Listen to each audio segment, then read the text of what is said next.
Supervised driving is a system in which the driver monitors for safety, but the vehicle itself does the specific driving task. The vehicle does speed control, it does lane keeping, and the human driver remains responsible for safety. So in this picture, you can see this driver has hands off the steering wheel, and in some vehicles that's fine. But the driver is paying attention to the road and ready to grab the wheel as soon as it needs to be done. The point is, the car's actually doing the driving. The driver isn't steering. The driver's just being ready to jump in if something goes wrong.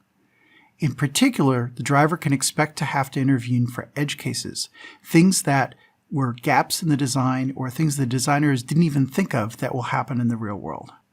So the role of the driver is to monitor and intervene.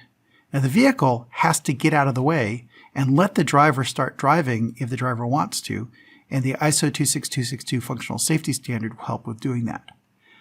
But beyond that, in any system like this, you're going to need some sort of driver monitoring. Human drivers have trouble paying attention for long stretches of automation running the driving task, and they develop a condition known as automation complacency, in which it's really hard to keep focused. So we're going to need some sort of driver monitoring to make this happen.